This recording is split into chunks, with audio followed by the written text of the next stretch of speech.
This is a little overview about how getting journals articles is easy with the link resolver. And the one thing that this presentation has shown me is that Adobe Firefly is indeed actually good at producing some images that aren't horrific. So the key is to ask for drawings of a Shiba Inu and then whatever. So we're going to have a lot of fun with Shiba Inus today. So yeah, and thank you for attending. So, okay. In your research journey, one of the most common questions is how to get from citations to the full text of articles. Like in this instance.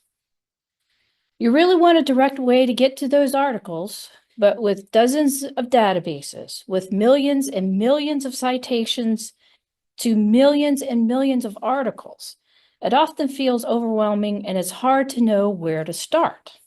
You look like this poor quizzical fellow here. Luckily, the link resolver is here to save the day. And this was drawing of Shiba Inu dressed as a superhero. So perfect, yeah. At its core, the link resolver serves to direct you where you need to go.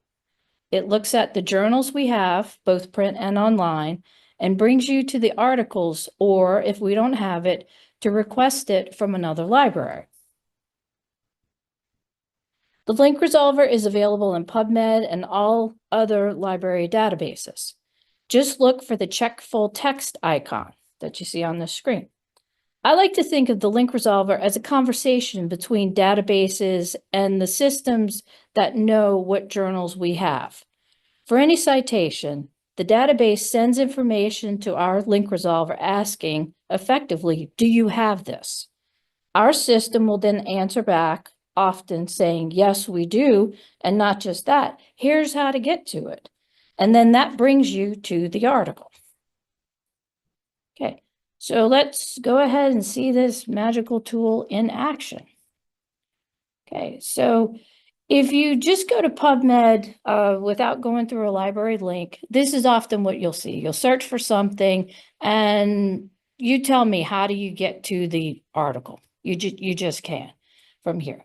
So what we're going to do is we're going to go first. You can start at the LSU HSC homepage. And if you go here to menu up at the upper right, library, we're right there. And if you go to popular links, we do have a link to PubMed right here, but I'm going to show you if you go to all databases and you go to P for PubMed, there's PubMed there too. You go to P for PubMed, we have a couple of different options to get into PubMed. This one will send you through our authentication systems where you have to log in, but this one is without going through those authentication systems, but turning on the thing that turns on the link resolver. And so this is good when you want to email citations or if you want to log into your My NCBI account. So I'm just going to do the second one just because it's a little easier. So I go there and now I'm going to look for that same article where we didn't know where to find the full text. And voila, look at that. Now we have this neat little handy icon here and we'll click on that. And here we go. Now we know exactly where to find the article. Here you can download PDF or you can go to the articles, the page where the article is stored. And then this brings you to the Browsine product that lets you view tables of contents for your favorite journals and things like that. So I will just click download PDF and it does its magic. And there we go. All right. So we can read all about the fall and redemption of people and systems, potential lessons from the Star Wars saga, which I would say they need to revise now that the second season of Andor has wrapped up. But that's just my personal opinion. Okay. So we're still going to stay in PubMed, and I've gone through that link where we turn on the link resolver, and I'm just going to show you some other screens that you may see. So here we have the same thing where because I've followed our link, we have check full text. I'll click that. And oh, wow, this page is a little bit different. That's because our link resolver is actually two different systems running in tandem. And sometimes one system grabs it and pushes you in the right direction, but then sometimes that system can't really handle it, so it pushes you to another system. But here we go. This tells us that we can get this from the LWW Journal Legacy Archive, but also with this note that sometimes there's scattered issues and articles that are unavailable because the publisher, we don't know which ones, and we just see. Okay, so we'll click here. And it does its magic, sending information back and forth between those two systems. And yay, we have a cookie pop up.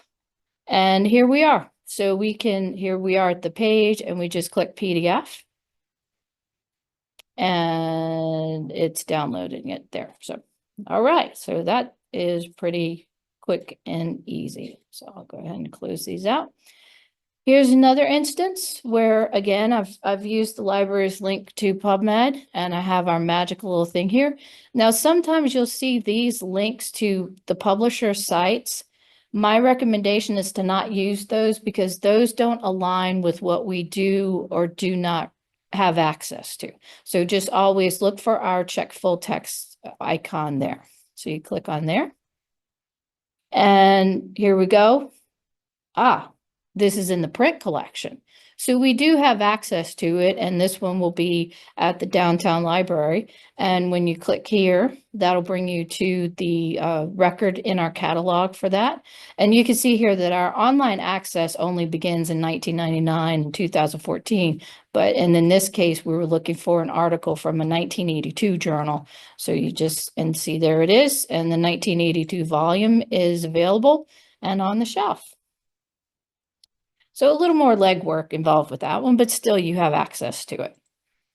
Okay. And here's another example where if we hadn't followed the link, the library's link, you wouldn't have this icon here to bring you along the way. And so you click on that, and let's see what that does for us. We don't have this one. However, if you want to get to it, you would just need to click on this link here to go to our ILLiad interlibrary loan system. And after you've logged in or after you've created an account, when you click on that, it will fill out the request form for you. So it just makes it super easy. Okay. So that's a little bit of a tour through PubMed. So as I mentioned earlier, the link resolver is available in all the databases that the library has access to. So we're going to look at it now and how it looks in Scopus. So if you go to library's webpage and you do all databases, in this instance, I clicked on S, and here I have Scopus is right here. You click there to get into it. You will be asked to log in if you haven't logged in already, or if it can't pull your login from whatever computer you're using at the time. And so here I've done a search in Scopus for agoraphobia just because. And here we see where this icon is within these. So you just click there. And I haven't tested this one out. So here we go. This is at that one system that kind of pushes you directly to the articles. And those who use libkey Nomad may see this frequently. So it's just an easy way to get to the articles. Okay. Similarly, it's in Web of Science. So I've gone all databases and then W for Web of Science, and I've clicked right there. And I've already done my search, and in the search results, there's our icon right there to check full text. I'll click on that, and that brings me, here we go. We've got that other system. libkey couldn't really do anything with it, but this has found that it's in the LWW Total Access Collection, and fingers crossed. Okay. Yes. So there's a problem with this one. In this case, if you run into a problem, you can reach out. See, we have right here, trouble retrieving this article or book, report the problem.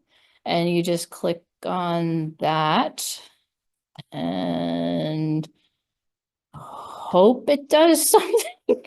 In this case, it's not. Let's see what happens. Okay. No, that just brought me there. Okay, this will be something that I will investigate when I get back to my office. Well, you're often able to click on there, and then it will give you a link to fill out some information, and I get those reports, and it works. I do get those reports every now and again, but maybe there's a reason why I'm not getting the reports all of a sudden. So I will check that. Okay, it's also available in Embase. So again, popular links, all databases, and I clicked on E. Here's Embase, and I did a search there. And I discovered just a few moments ago that when we go through a session where you've had to log in, this is where that check full text icon should be, but it's broken when we're going through our authentication system. But nevertheless, it still works. So we'll click there. And this was a free article, so it brought me directly to that. Let me see if I can. Should have done that. Let's see, these are all free. Let's try that. Okay. And this one was free as well. Well, so you just click the view full text and it should bring you to our link resolver. This one might work. No, these are all free. So we just lucked out in our Embase search that we have a lot of free articles, so it'll be easy to get into them. Okay. And so here in what am I? For all the EBSCOhost databases. So in this case, I want to search CINAHL. So I've gone popular links, and then I could go see to CINAHL. Although we have links to CINAHL in a variety of places. There's CINAHL here, but I've searched for CINAHL. Within CINAHL, same thing, agoraphobia, and there's the check full text. Although you do see links here for linked full text, so we've got you covered in EBSCOhost with a lot of places to find full text. But like for this one, well, we probably don't have access to that. But for this, if we go through it, right, we don't have access to it, so you can request it through interlibrary loan. Okay, oops. And then finally, ProQuest. Again, popular links and databases. Sorry, I'm not high enough on the page. All databases and then P. And then I'm here in the ProQuest Nursing and Allied Health Premium. The one interesting thing about ProQuest is that if it has full text, like this has full text available directly from this citation, you will not see the link resolver icon. So we'll click into that and there's nothing here. However, this one does not have linked full text. So when I click there, it offers the link resolver icon there. So let's see if it works right. And it does, yeah. So I would just click there, download the PDF, and LibKey does its magic. And here we go. So there's the article right there. All right. That is a very quick view of what the link resolver does. And I've made my note to check that Embase thing and also the LR trouble report. Okay. So, are there any questions? Sharon had a comment Okay. in the chat box. Okay.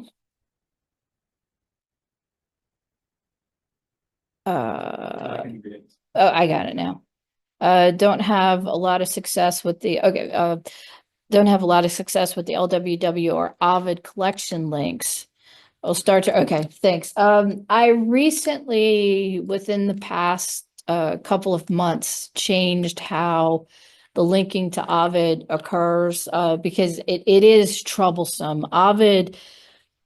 Because Ovid is a database where they're trying to jam journal article linking into the structure. It's really hard to get the data flowing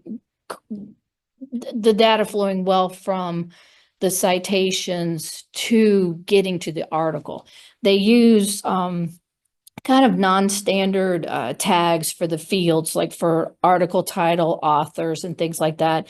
And it always gets thrown off by colons and other non-standard characters within an article title. Because what happens within the link resolver system is that there's it's based on open URL, what's called open URL. And so it grabs the information from the citation. So it grabs these important pieces of information that allow you to figure out what journal the article is published in, and also allows you to make those match points in the system that we have that kind of says, this is what we have access to.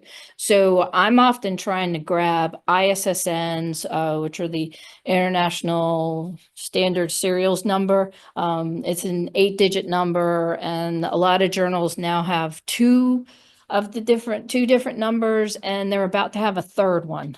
So that's going to be a lot of fun when we start talking about match points. So we generally want the ISSN because that allows us to identify what journal it is. And then we also want the date of publication, and we want the pages. And so Ovid handles those things in weird ways. So I've tried to simplify Ovid linking as much as possible, where I'm only bringing in the article title or the DOI. And so not every article can be resolved or linked to using a DOI, but I've found that this new iteration of Ovid linking is a lot more reliable than it was even 2 months ago. But yes, please let me know, because I can try and fine tune that linking as much as I can, because of just because it's a pain to try. No, it's a pain. The challenge is that you sometimes have to figure out what information is coming in, and then what information do I need to push out to link to the article, because you often cannot have those. They're not often lined up one-to-one. You sometimes have to do a little trickeration behind the scenes to massage, I hate that phrase, massage the data, so that it links to the article like it should, because each publisher has their own way of presenting how you get to their articles. Some of them, it's straightforward. They will use DOI linking within to get to an article. Other instances, they use a permutation of the volume, issue, and then page number to get you to the article. And Ovid just uses whatever they throw at a wall and whatever sticks. So that's probably a bit more than anybody wanted to know about what really goes on behind all this link resolver stuff. But that's why Ovid, whenever I see Ovid, I was like, great. And then that's why anytime I see Ovid that libkey can't intercept, it really is a roll of the dice as to whether or not we can actually get you to that article. A lot more often. Again, I've tried to make it more often than not that you don't see that error message. But still, it's a constant work in progress. But yes, please let me know. There are any other questions? Next one. Okay, so check out our other classes, right? If you go to the help from the library's homepage, if you hover over the help menu item, there's information, and pretty soon we'll have our schedule up for the June classes. And then there's you can also sign up for our emails, same place, and we also distribute information about the classes there. Questions? No comments? No? Okay.